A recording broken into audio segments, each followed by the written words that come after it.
Sidang jemaat yang Tuhan Yesus kasihi, selamat berjumpa kembali.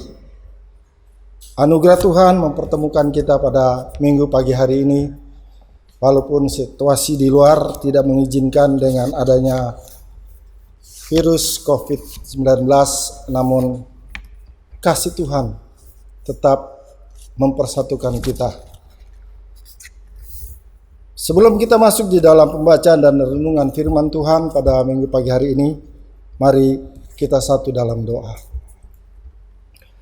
Bapa dalam surga, terima kasih Tuhan untuk pagi hari ini lagi, di mana Engkau mempersatukan kami kembali lewat ibadah raya minggu pagi hari ini. Sekalipun kami tidak dapat bersama-sama di dalam rumah-Mu yang kudus, namun kami masing-masing berada di tengah-tengah rumah tangga kami. Namun firman Tuhan pagi hari ini melalui anak-anak-Mu yang Engkau pakai, di mana mereka mempersiapkan bahkan merekam firman Tuhan pada pagi hari ini dan bisa dinikmati dan didengar oleh seluruh jemaat-Mu di rumah mereka masing-masing.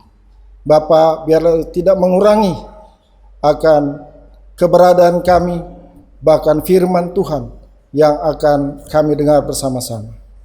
Terima kasih Tuhan untuk segala sesuatu yang kami percaya Engkau ada di dalamnya.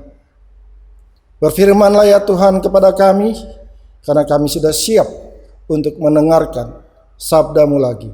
Di dalam nama Tuhan Yesus, firman yang hidup itu, kami sudah berdoa dan senantiasa mengucap syukur kepada Bapa di dalam sorga. Haleluya. Amin. Shalom. Sidang jemaat yang Tuhan kasihi, sesuai dengan tema bulanan kita, yaitu kasih yang mengikat dalam keluarga.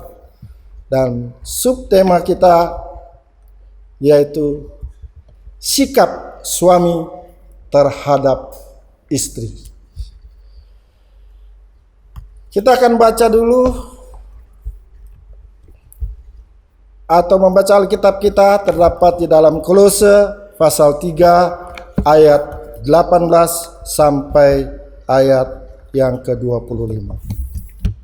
Kolose pasal 3 ayat 18 sampai ayatnya yang ke-25.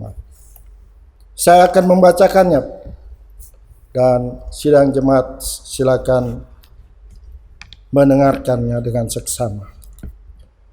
Kolose pasal 3 ayat 18 sampai 25, demikian kata firman Tuhan. Dengan perikop hubungan antara anggota-anggota rumah tangga. Hai istri-istri, tunduklah kepada suamimu sebagaimana seharusnya di dalam Tuhan.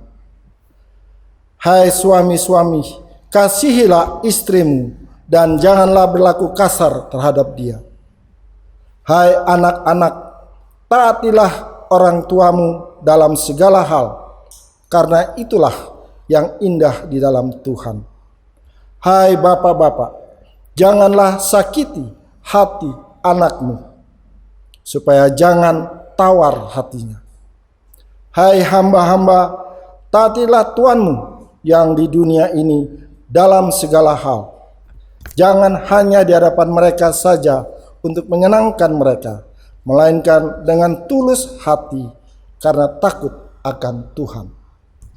Apapun juga yang kamu perbuat, perbuatlah dengan segenap hatimu, seperti untuk Tuhan dan bukan untuk manusia. Kamu tahu bahwa dari Tuhanlah kamu akan menerima bagian yang ditentukan bagimu sebagai upah. Kristus adalah Tuhan dan kamu hambanya. Barang siapa berbuat kesalahan, ia akan menanggung kesalahannya itu, karena Tuhan tidak memandang akan orang. Demikian jauh pembacaan kita pada pagi hari ini. Amin. Sidang jemaat yang Tuhan Yesus kasihi, kita akan melihat dulu nats pembimbing kita pada pagi hari ini yang terdapat di dalam 1 Petrus 3 ayatnya yang ke-7. 1 Petrus 3 ayatnya yang ke-7 yang demikian bunyinya. Demikian juga kamu, hai suami-suami, hiduplah bijaksana dengan istrimu sebagai kaum yang lebih lemah. Hormatilah mereka sebagai teman pewaris dari kasih karunia, yaitu kehidupan, supaya doamu jangan terhalang.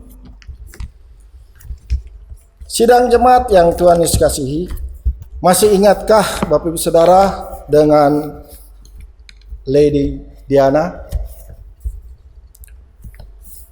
Di mana dunia dikejutkan dengan wawancara eksklusif antara Lady Diana dengan reporter BBC. Dan hasil wawancara tersebut ada yang pro dan ada pula yang kontra. Tapi pada umumnya mereka bersimpati dan pro pada Lady Diana. Kita tidak akan membahas hal-hal tersebut secara menyeluruh, tetapi yang perlu diperhatikan dalam wawancara tersebut adalah keberanian, keterus-terangan Lady Diana mengungkapkan ketidakbahagiaan hidup rumah tangga dengan suaminya, Pangeran Charles. Sidang jemaat yang Tuhan kasihi, saya yakin tidak satu pun, baik itu istri maupun suami, yang mau keadaan rumah tangganya seperti Lady Diana dan Pangeran Charles. Yang tidak bahagia, apalagi sampai kepada perceraian. Oleh sebab itu, bagaimana cara agar kita bisa mempertahankan keharmonisan, kebahagiaan rumah tangga kita? Rasul Paulus memang luar biasa. Sebagai seorang hamba Tuhan, jiwa pengembalaannya sangat mengagumkan. Meskipun ia sedang berada di penjara, ia bukan saja memikirkan keadaan gereja, keadaan orang Kristen, keadaan pengajaran Kristen di jemaat Kolose, tetapi juga memperhatikan keadaan rumah tangga Kristen yang berada di Kolose.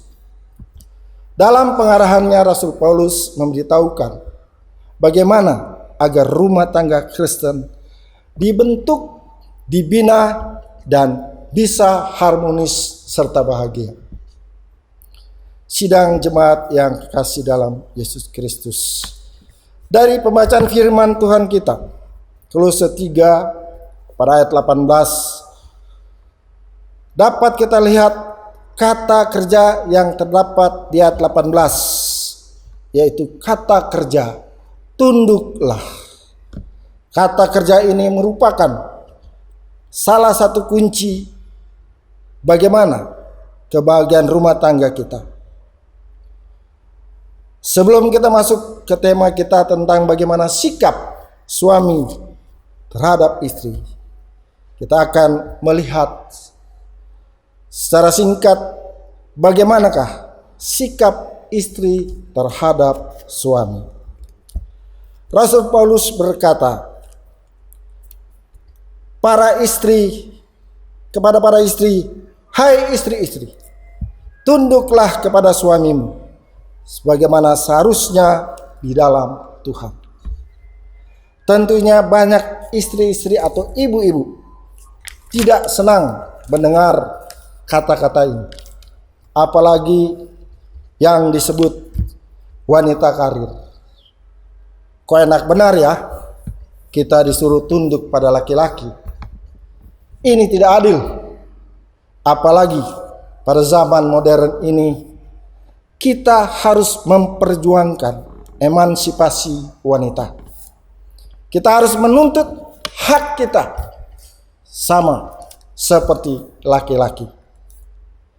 Sidang jemaat yang Tuhan Yesus kasihi, sebelum memberi respon yang demikian, mari kita merenungkan sejenak apa yang dimaksudkan oleh Rasul Paulus ini.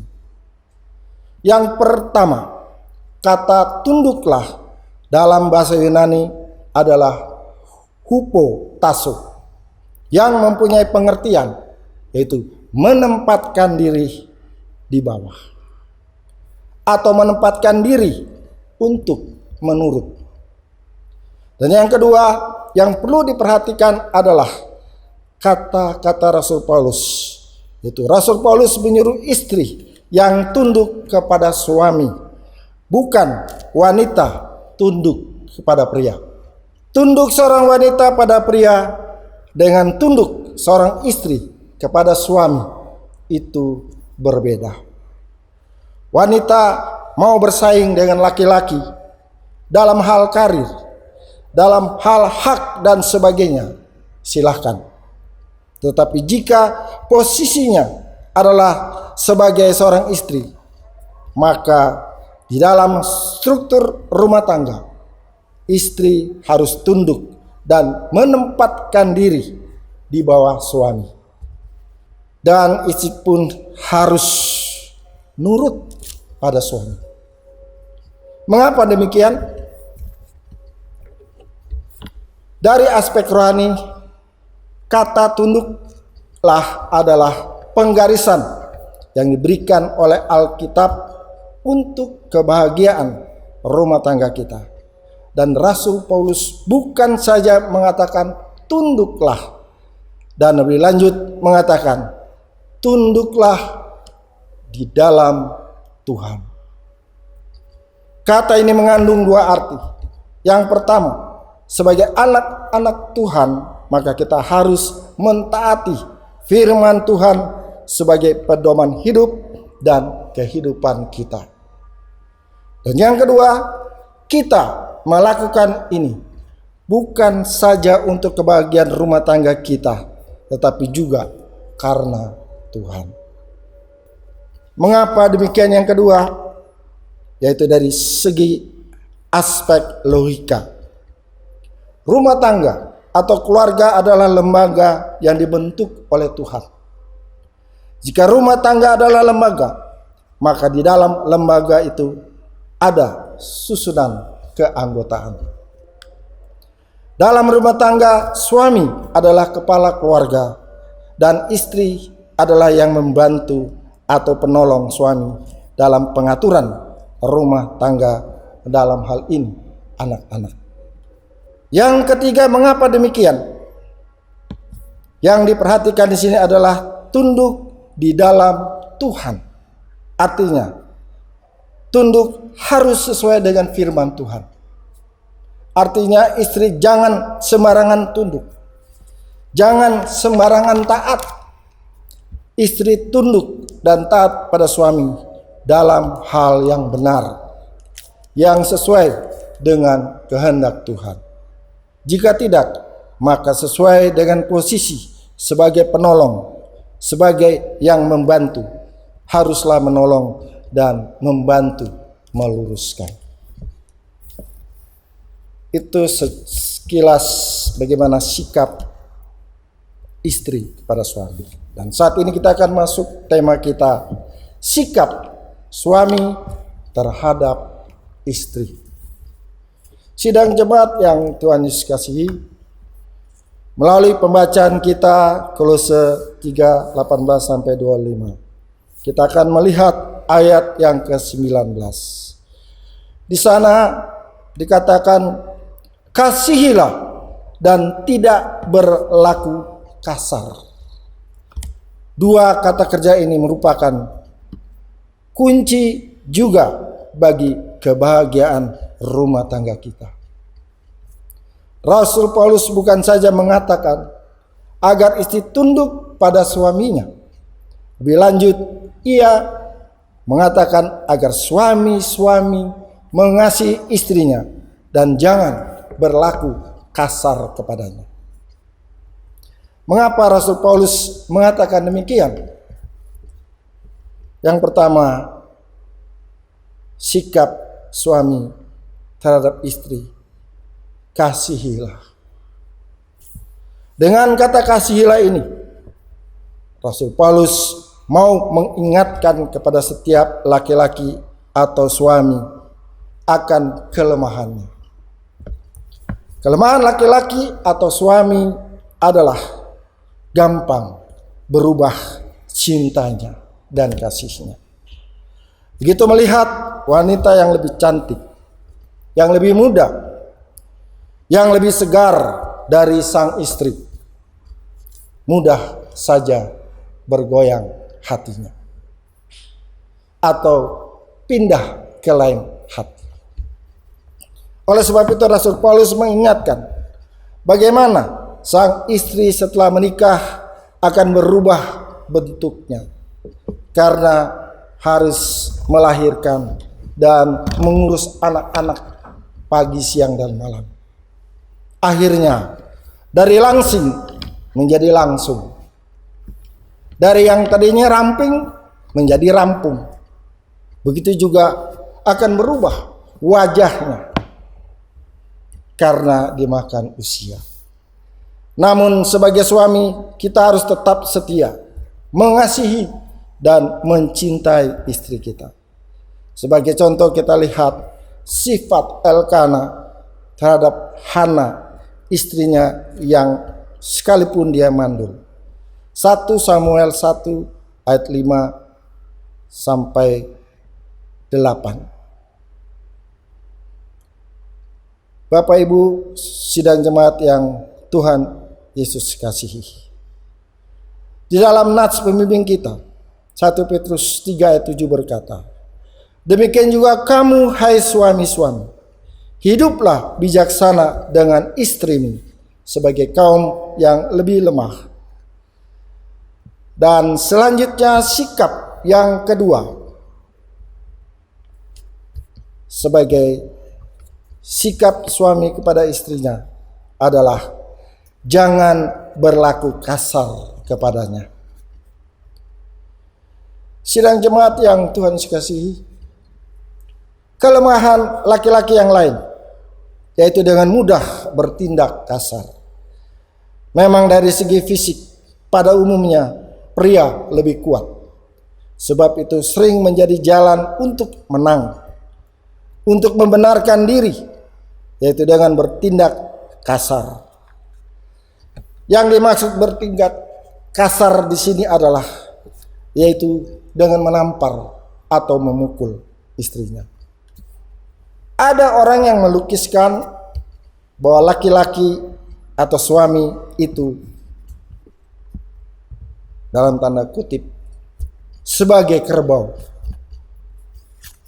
karena tingkah lakunya agak sembrono dan cenderung kasar.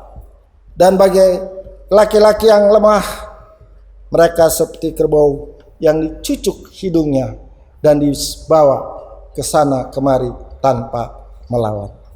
Sebaliknya, perempuan atau wanita atau istri dilukiskan bagai kupu-kupu, halus dan lembut. Tapi jangan salah, ada juga yang bisa menjadi garang dan binar. Oleh karena itu suami-suami tidak boleh hanya memikirkan dirinya sendiri, tetapi juga memikirkan istrinya. Sehingga dalam wujud kehidupan sehari-hari tidak berkata dan bersikap serta berkelakuan kasar kepada istrinya. Sidang jemaat yang Tuhan Yesus kasihi, seorang suami yang sungguh mengasihi istrinya makin lama hidup bersama akan semakin mengasihi dan menyayangi istrinya. Tuhan Yesus pernah menyatakan agar kita mengasihi sesama kita seperti kepada diri sendiri. Efesus 5 ayat yang ke-28. Demikian juga suami harus mengasihi istrinya sama seperti tubuhnya sendiri.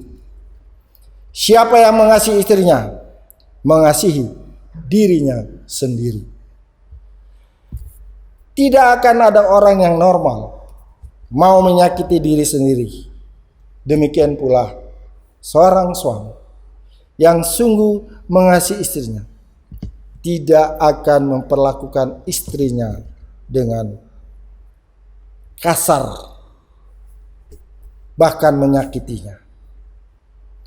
Suami istri yang hidup dan kehidupan rumah tangganya menurut petunjuk Alkitab, maka pastilah rumahnya atau rumah tangganya akan bahagia.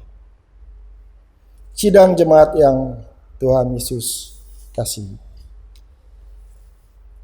Sikap yang ketiga, sebagai suami, kita harus hidup dengan bijak. Sekali lagi kita baca nats pembimbing kita. Demikian juga kamu, hai suami-suami, hiduplah bijaksana dengan istrimu sebagai kaum yang lebih lemah. Sidang jemaat yang terkasih di dalam Tuhan Yesus. Saat ini kita akan sama-sama belajar bagaimana menjadi suami, ayah, bapak yang berhati bijaksana. Tentu adalah kerinduan kita untuk menjadi suami atau bapak yang berhati bijak. Ada satu doa yang dinaikkan oleh Musa di dalam Mazmur 90 ayat 12, di mana sana dicatat, ajarlah kami menghitung hari-hari kami sedemikian, supaya kami beroleh hati yang bijaksana. Begitu juga di dalam Amsal 8 ayat yang ke-33 juga mencatat satu nasihat. Dengarkanlah didikan, maka kamu akan menjadi bijak. Janganlah mengabaikannya. Sidang jemaat yang Tuhan Yesus kasihi. Apa itu bijaksana? Di dalam Kamus Besar Bahasa Indonesia memberikan pengertian bahwa bijak atau bijaksana itu artinya, yang pertama, selalu menggunakan akal budinya atau menggunakan pengalaman dan pengetahuannya. Arif, tajam pemikirannya. Dan yang kedua, pandai dan berhati-hati atau cermat serta teliti apabila menghadapi satu kesulitan. Jadi bijaksana adalah tindakan atau bertindak sesuai dengan akal budi, pikiran yang sehat sehingga menghasilkan perilaku yang tepat dan sesuai. Bijaksana dalam bahasa Inggris disebut wise dan kebijaksanaan disebut wisdom, yang artinya juga hikmat. Sidang jemaat yang Tuhan Yesus kasih. Menjadi pertanyaan sekarang, bagaimana tanda atau ciri-ciri seorang bapak atau suami yang berhati bijak? Ada petunjuk di dalam Alkitab dan ada 4, dan itu semua harus kita ketahui. Tanda atau ciri yang pertama ialah suami atau bapak yang berhati-hati di dalam melangkah. Di dalam Pengkhotbah 4 ayat 17a, firman Tuhan berkata, jagalah langkahmu kalau engkau berjalan ke rumah Allah. Dan di dalam Amsal 19 ayat 2a dikatakan, orang yang tergesa-gesa akan salah langkah. Sebaliknya, di dalam Amsal 14 ayat 15b dikatakan, tetapi orang yang bijak memperhatikan langkahnya. Oleh sebab itu, dalam segala hal, kita sebagai suami atau bapak harus bisa menjaga langkah kita. Dalam bekerja, dalam berbisnis, dalam bergaul, bahkan di dalam melayani, kita harus bisa menjaga langkah-langkah kita agar supaya kita jangan salah melangkah. Ingatlah, Amsal 14 ayat 12 dikatakan bahwa ada jalan yang disangka lurus, tetapi ujungnya menuju maut. Jangan gerusa-gerusu seperti Esau. Kejadian 25 ayat 32 yang berkata, sahut Esau, sebentar lagi aku akan mati. Apa gunanya bagiku hak kesulungan itu? Bapak Ibu sidang jemaat yang Tuhan Yesus kasih, hanya dengan satu mangkok kacang merah ia menukar hak kesulungannya dengan Yakub. Ada peribahasa yang berkata, pikir dahulu pendapatan, sesal kemudian tiada berguna. Sidang jemaat yang Tuhan Yesus kasih, tanda atau ciri yang kedua suami yang berhati bijak ialah suami yang mau belajar dari pengalaman. 1 Korintus 3 ayat 6 sampai 13.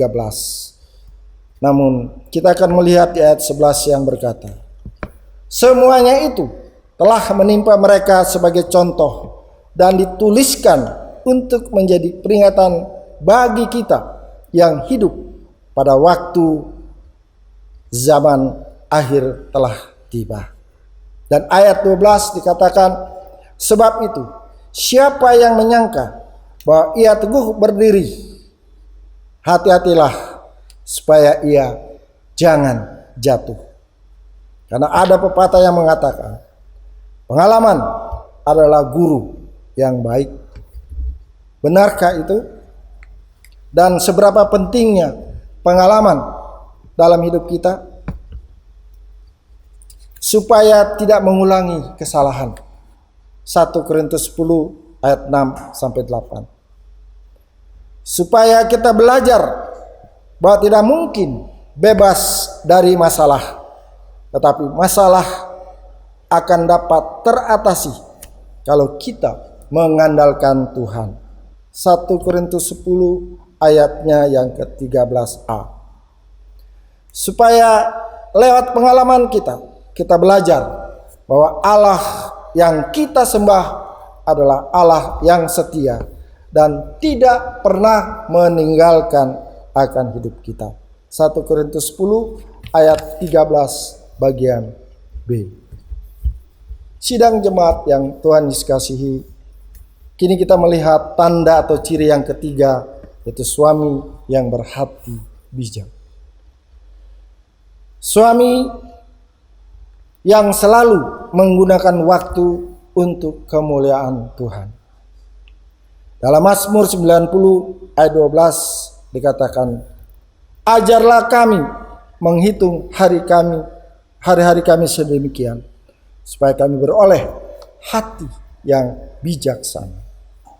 Itu juga dalam Efesus 5 ayat 16 dan 17 di sana dikatakan, dan pergunakanlah waktu yang ada karena hari-hari ini adalah jahat. Ayat 17, sebab itu janganlah kamu bodoh, tetapi usahakanlah supaya kamu mengerti kehendak Tuhan. Dan di dalam 1 Petrus 4 ayat 2 berkata, supaya waktu yang sisa jangan kamu pergunakan menurut keinginan manusia, tetapi menurut kehendak Allah. Itu ciri atau tanda yang ketiga dari suami yang berhati bijak. Sekarang kita akan melihat ciri yang keempat dari suami yang berhati bijak, yaitu suami yang menghormati istrinya dan tahu mendidik anak-anaknya. Demikian juga hai kamu, suami-suami, hiduplah bijaksana dengan istrimu sebagai kaum yang lebih lemah. Hormati mereka sebagai teman pewaris dari kasih karunia, yaitu kehidupan, supaya doamu jangan terlalai. Di dalam Amsal 29 ayat 17 firman Tuhan berkata, didiklah anakmu, maka ia akan memberikan ketentraman padamu dan mendatangkan sukacita kepadamu. Dan dalam Efesus 6 ayat 4 dikatakan, dan kamu bapak-bapak, janganlah bangkitkan amarah di dalam hati anak-anakmu, tetapi didiklah mereka dalam ajaran dan nasihat Tuhan. Khususnya bagi suami, bapak-bapak atau kaum pria, biarlah kita senantiasa berupaya untuk melakukan keempat ciri bagaimana sikap suami terhadap istri dengan bijaksana. Dengan demikian kita akan didapati sebagai suami atau kaum bapak yang berhati bijak, supaya doa-doa kita tidak terhalang. Sidang jemaat yang Tuhan Yesus kasihi,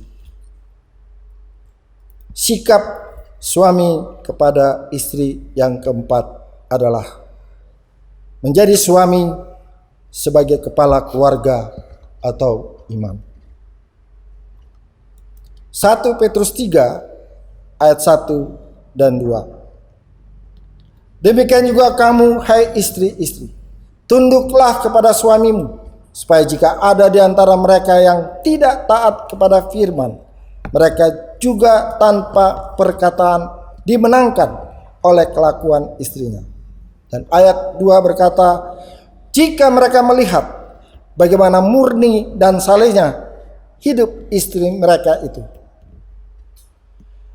dengan demikian maka rumah tangga kita akan bahagia. Karena banyak rumah tangga yang hancur akibat dari tidak menempatkan diri dalam posisi yang sebenarnya, sehingga terjadi miskomunikasi dalam suatu rumah tangga. Dan hal ini juga dialami oleh banyak keluarga-keluarga Kristen, sehingga ada yang berakibat bercerai, berantakan karena suami maupun istri tidak mengerti fungsi mereka masing-masing. Bagaimana yang sudah dijelaskan di dalam 1 Petrus 3 ayat 1 dan 2. Dan sebagai suami dikatakan dengan jelas di dalam 1 Petrus 3 ayat 7. Demikian juga suami-suami hendaklah mengasihi istrinya dan seterusnya. Namun kebanyakan keluarga Kristen tidak lagi meletakkan firman Tuhan sebagai dasar yang kokoh bagi keutuhan kehidupan keluarga mereka. Sebelum kita melihat fungsi seorang kepala dan imam di dalam keluarga, marilah kita lihat terlebih dahulu beberapa model kedudukan pemerintahan yang ada di dalam keluarga Kristen dewasa ini. Model yang pertama yaitu model garis lurus. Model ini menyatakan suatu urutan otoritas dengan garis lurus, yaitu otoritas tertinggi berada di tangan suami, dan otoritas kedua yang ada di tangan atau di bawah suami adalah istri.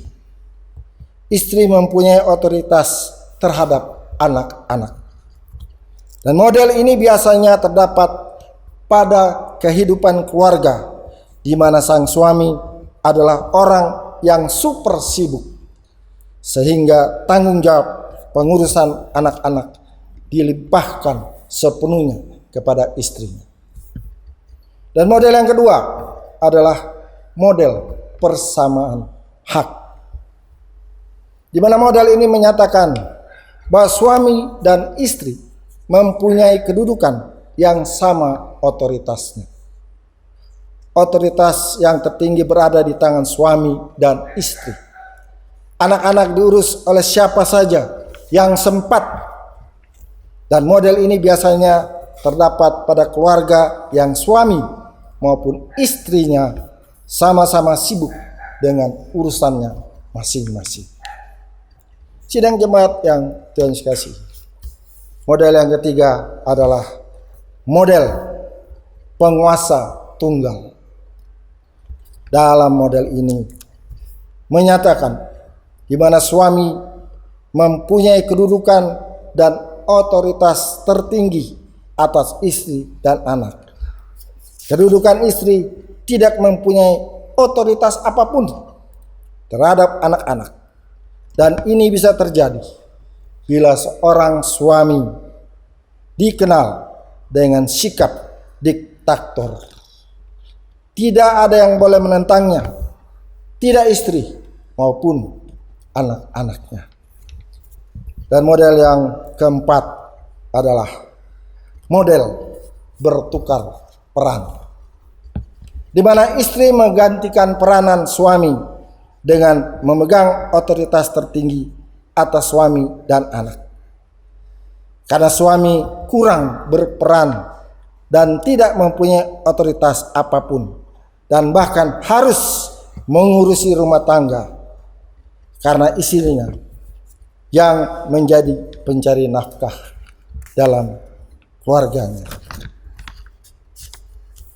Model yang kelima adalah model Isabel.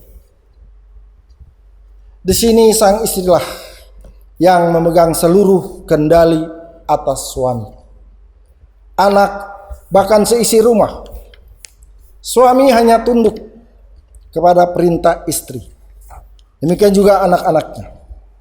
Dan ini bisa terjadi karena sang istri adalah seorang wanita karir yang lebih sukses dibandingkan dengan suaminya. Sidang jemaat yang Tuhan Yesus kasih, itulah beberapa model dan peran suami di dalam kehidupan rumah tangga Kristen saat ini. Lalu bagaimana dengan model yang benar atau model yang sesuai dengan Alkitab? Model yang sesuai dengan Alkitab adalah model keluarga Kristen, di mana suami adalah kepala keluarga yang mempunyai otoritas terhadap istri dan anak-anaknya. Kejadian 3 ayat 16, firman-Nya kepada perempuan itu, susah payamu waktu mengandung akan kubuat sangat banyak, dan kesakitan engkau akan melahirkan anakmu, namun engkau akan berahi kepada suamimu, dan ia akan berkuasa atasmu.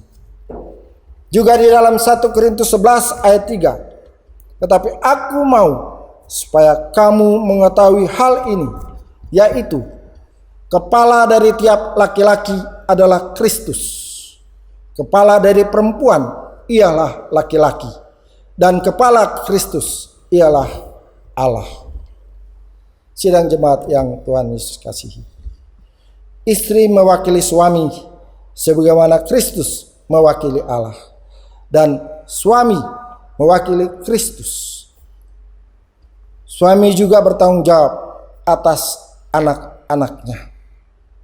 Efesus 6 ayat 4 berkata, dan kamu bapak-bapak, janganlah bangkitkan amarah di dalam hati anak-anakmu, tetapi didiklah mereka di dalam ajaran dan nasihat Tuhan.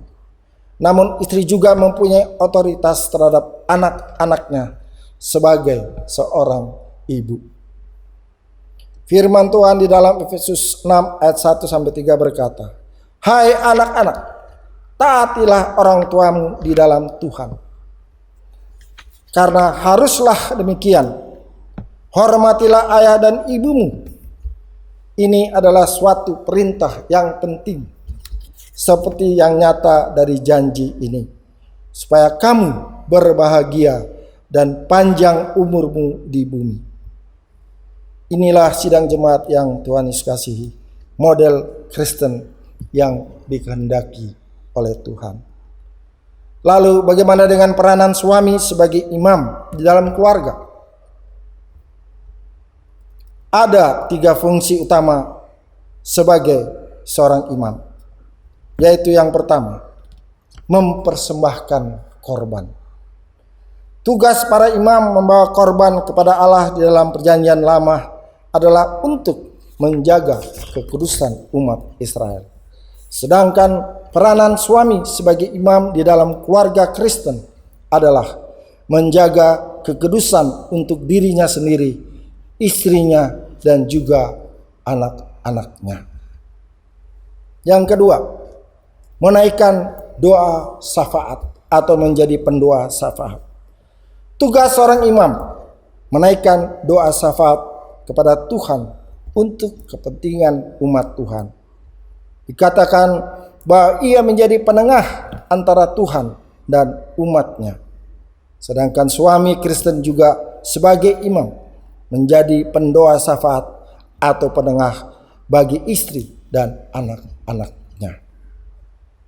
Dan yang terakhir, fungsi seorang imam dalam keluarga yaitu memberkati. Peran seorang imam dalam keluarga adalah memberkati akan keluarganya, istri dan anaknya. Kalau dulu dalam perjanjian lama, peran seorang imam adalah memberkati umat-umat Tuhan. Oleh sebab itu, peran suami sebagai imam dalam keluarga wajib memberkati, bahkan menjadi berkat bagi keluarganya dengan cara melayani istri dan anak-anaknya dalam hal berkat materi, berkat rohani, dan juga berkat batiniah bagi istri kekasih.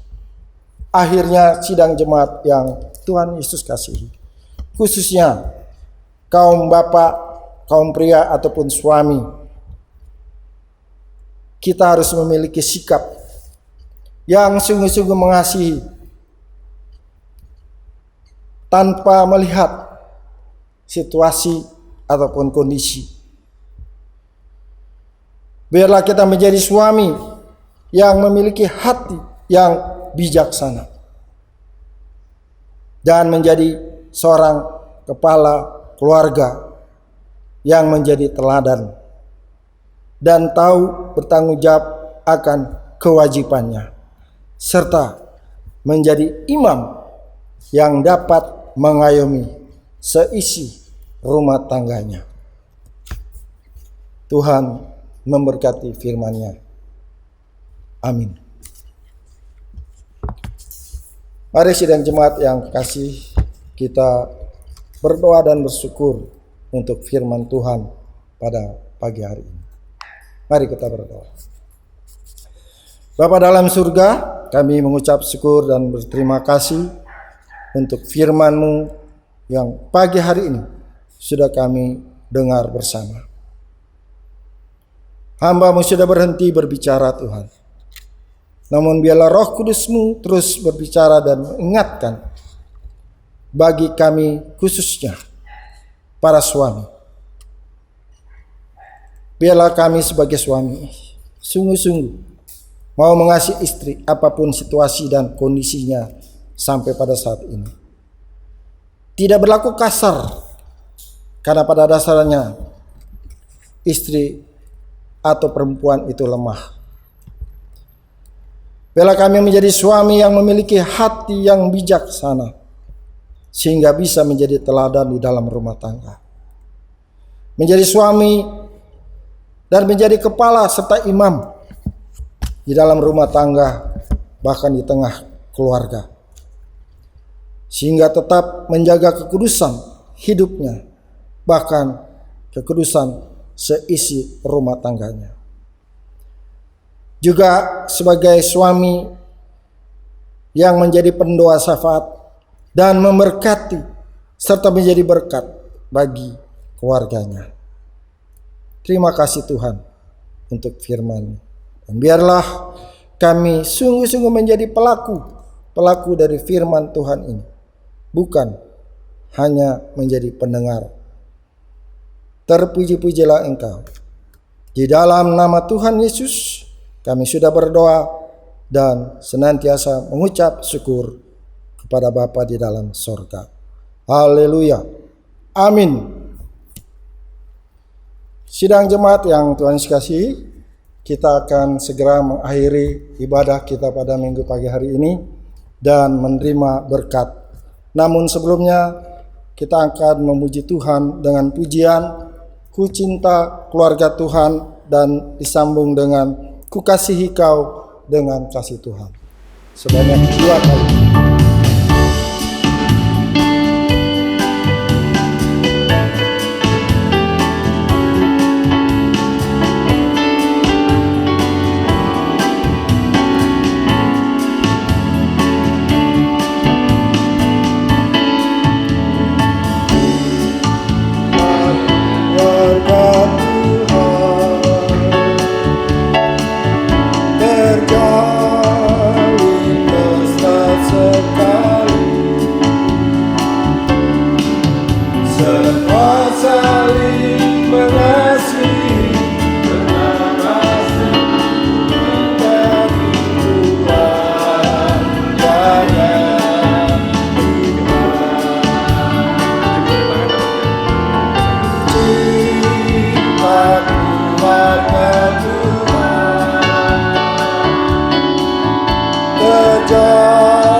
Kasihi kau dengan kasih Tuhan. Ku kasihi kau dengan kasih Tuhan. Ku kasihi kau dengan kasih Tuhan. Ku lihat wajah-Mu kemuliaan. Ku kasihi kau dengan kasih Tuhan. Saya cepat berdiri. Kau dengan kasih Tuhan. Ku kasihi kau dengan kasih Tuhan. Ku lihat wajah kemuliaan Raja. Kasihi kau dengan kasih Tuhan.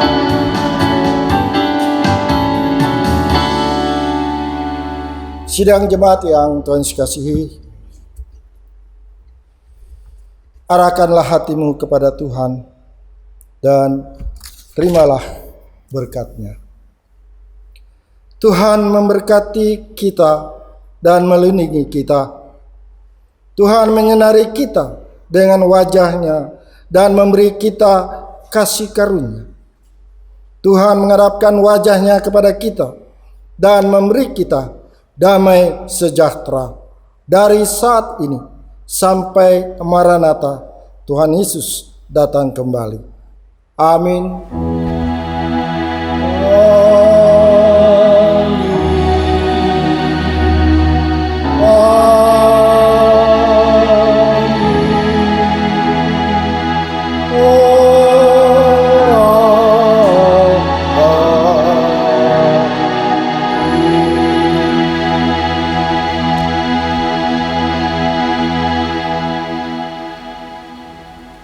Sidang jemaat yang Tuhan kasihi, selamat hari Minggu.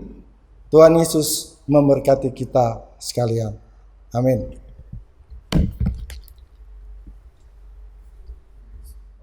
Halo, selamat pagi semuanya. Selamat hari Minggu. Ini adalah kesaksian kami sekeluarga. Selamat mendengarkan dan Tuhan Yesus memberkati.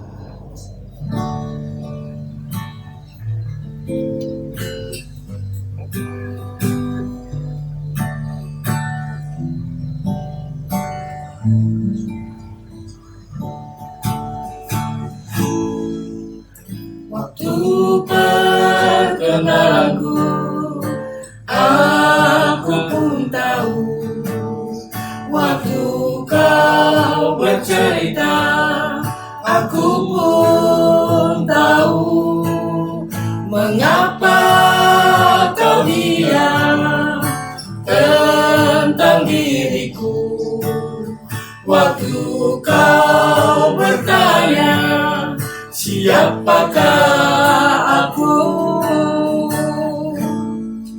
Kulihat dan menunggu kedatanganmu.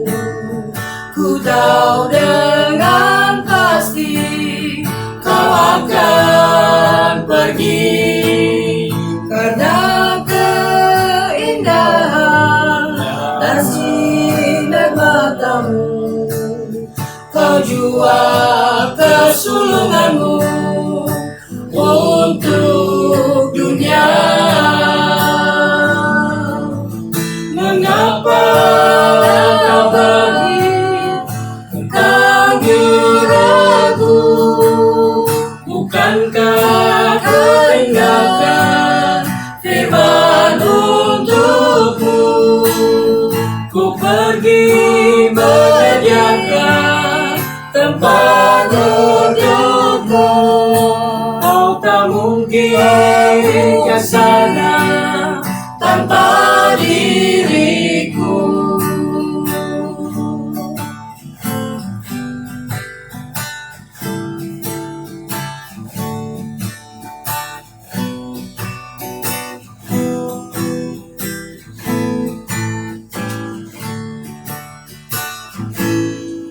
Kulihat dan menunggu kedatanganmu.